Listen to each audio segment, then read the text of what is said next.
এই লেকচারে আমরা দেখব bitcoin mining and proof of work. Proof of work সম্পর্কে আমরা থিওরিটিক্যালি দেখেছি যে এটা আসলে কি, কিছুটা আইডিয়া নিয়েছি কিভাবে কাজ করে। আজকে আমরা আরও ইনডেপথ জানার চেষ্টা করব। তাহলে চলুন শুরু করা যাক। আমরা প্রথমে দেখব বিটকয়েন মাইনিং কি। সো বিটকয়েন মাইনিং আসলে কি? বিটকয়েন মাইনিং দেখার আগেও আমরা একটু মাইনিং সম্পর্কে জানি। ওকে? সো মাইনিং মানে আসলে হচ্ছে বাংলাতে যদি আমরা বলি খনন করা। খনন করা। ওকে? সো আমরা কি খনন করি? মাটি খনন করি, বিভিন্ন খনিজ পদার্থ খনন করি, তাই না?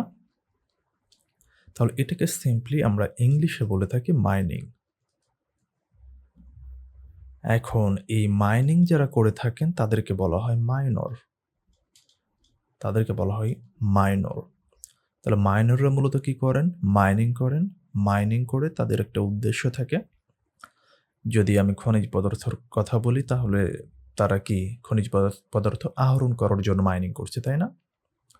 সো বিটকয়েনে আমাদের মাইনিং রয়েছে। এই মাইনিং এর উদ্দেশ্য কি আসলে?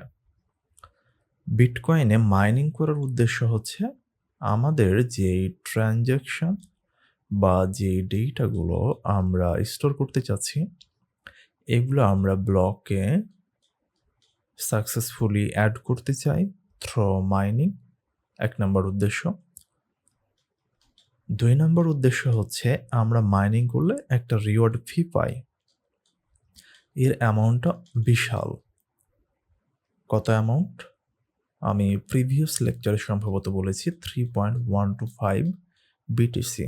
আপনারা যদি কারেন্ট বিটিসির মূল্য জেনে থাকেন তাহলে জানতে পারবেন বা বুঝতে পারবেন যে 3.125 বিটিসির বাংলাদেশি টাকায় কত টাকা এটা? হিউজ একটা অ্যামাউন্ট। সো এই ২ টা কারণে মূলত আমরা কি করে থাকি? মাইনিং করে থাকি বিটকয়েনে। সো এইখানে যেমনটা বলা হয়েছে যে bitcoin mining serves two crucial functions. একটা হচ্ছে it's the process by which new bitcoins are created and entered into circulation. So এইটার মাধ্যমে কি হয়? নতুন বিটকয়েন মূলত আসে। ওই যে আমরা বলেছিলাম যে আমাদের 21 মিলিয়ন কি রয়েছে?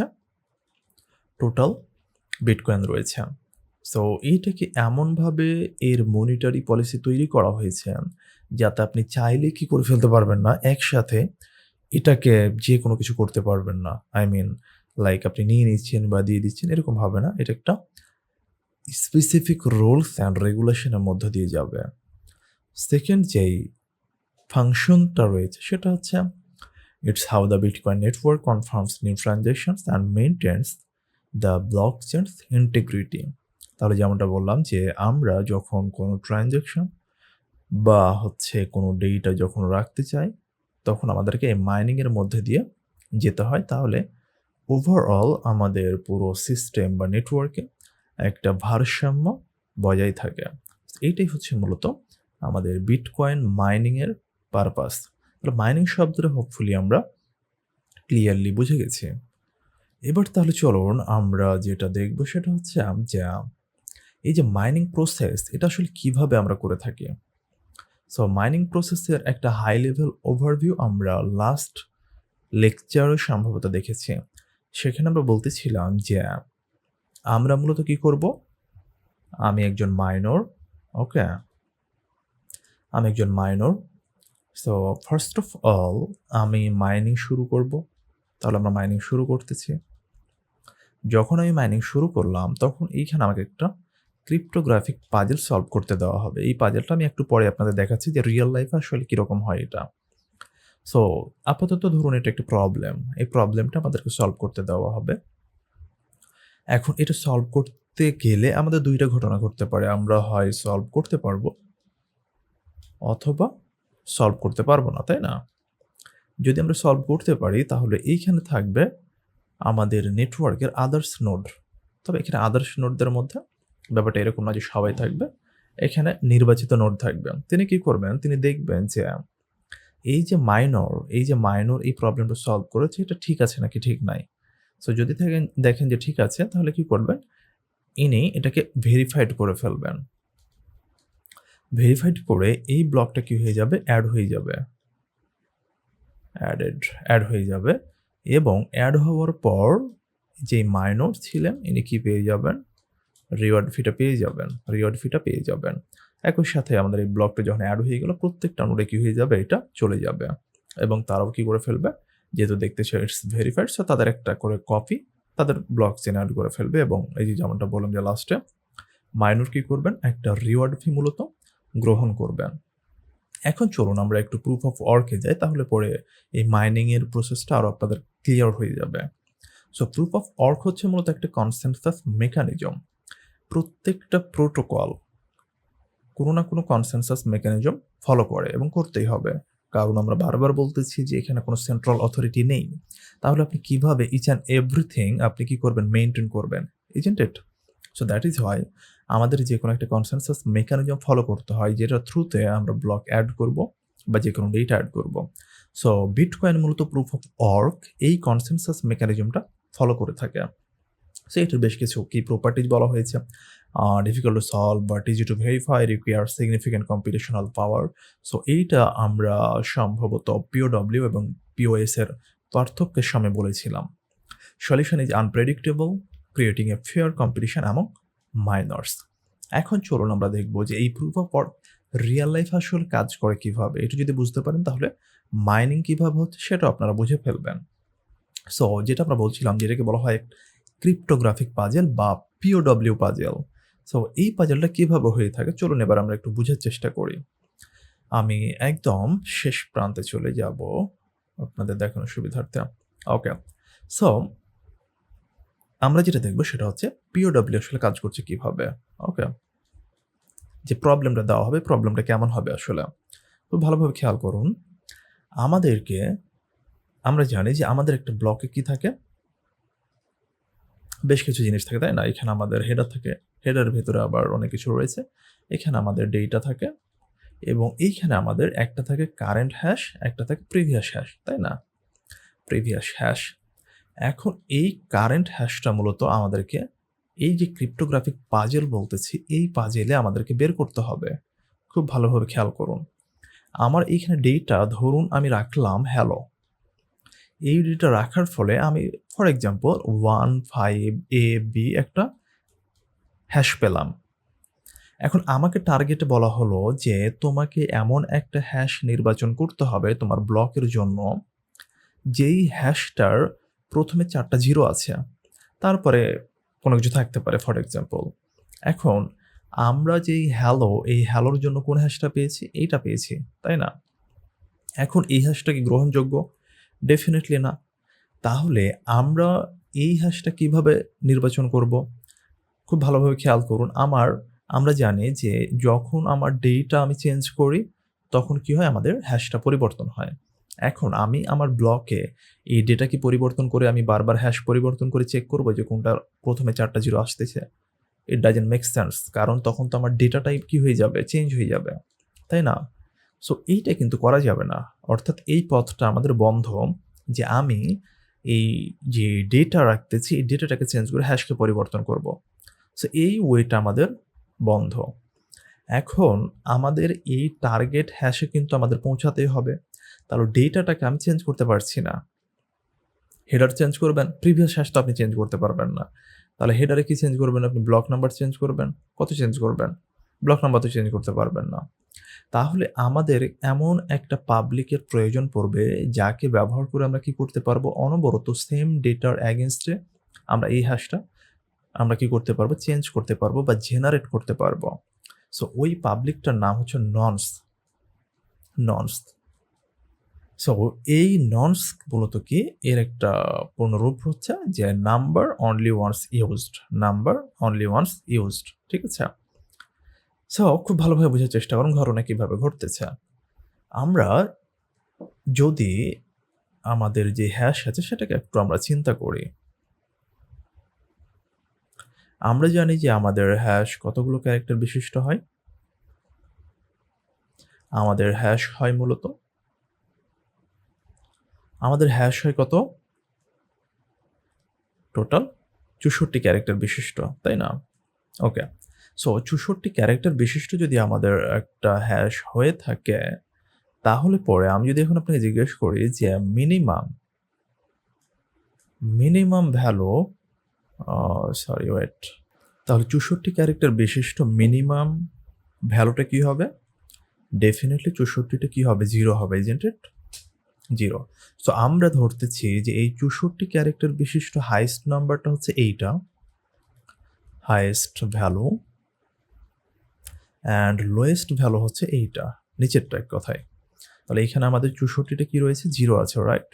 এবং হাইয়েস্ট ভ্যালুটা কি হবে? হাইয়েস্ট ভ্যালু আমরা জানি 0 থেকে 9 এবং A থেকে F মিলিয়ে হচ্ছে হয় 64 হেক্সাডেসিমাল ভ্যালু দিয়ে মূলত আমরা 64 ক্যারেক্টার বিশিষ্ট একটা স্ট্রিং ক্রিয়েট করে থাকি হ্যাশ, রাইট? তাহলে পরে আমার হাইয়েস্ট ভ্যালুটা হবে সবগুলা F। এখন ধরুন আমাদেরকে এই যে হাইয়েস্ট ভ্যালু এবং লোয়েস্ট ভ্যালুর মাঝে এমন একটা হ্যাশ ক্রিয়েট করতে হবে যার শুরুতে কি আছে? 4 টা 0 আছে। আমরা ধরতেছি এইটা হচ্ছে আমাদের সেই টার্গেট হ্যাশ। সো এই টার্গেট হ্যাশটা পাওয়ার জন্য আমাদের কি করতে হবে? আমাদেরকে এই নন্সটাকে অনবরত চেঞ্জ করতে হবে। কারণ আমরা বলেছি যে আমাদের ডেটা আমরা চেঞ্জ করতে পারবো না। এটা চেঞ্জ করতে পারবো না। তা আমাদের নর্মসকে পরিবর্তন করতে হবে। নর্মস পরিবর্তন হলে হ্যাশ পরিবর্তন হবে, কারণ আমরা জানি যে এই পুরো ব্লকে কোনো একটা সিঙ্গেল এলিমেন্ট যদি পরিবর্তন হয়, তাহলে কি হবে? আমাদের হ্যাশ পরিবর্তন হবে। তাহলে কন্টিনিউয়াসলি আমরা এই নর্মসটাকে পরিবর্তন করে যখন ধরুন আমি এখানে একটা পাচ্ছি, এখানে একটা পাচ্ছি, এখানে একটা পাচ্ছি। যখন আমি ১ম এ ৪ টা 0 ওয়ালা একটা হ্যাশ জেনারেট করতে পারবো, ইট মিনস আমাদের এই যে ক্রিপ্টোগ্রাফিক পাজল এইটা আমাদের সলভড আমরা বলতে পারবো। সো এইটা মুখে যতটা সহজ মনে হচ্ছে, আসলে ততটা সহজ না। কারণ এর জন্য আমাদের অনেক কি লাগে? আমাদের কম্পিউটেশনাল পাওয়ার লাগে।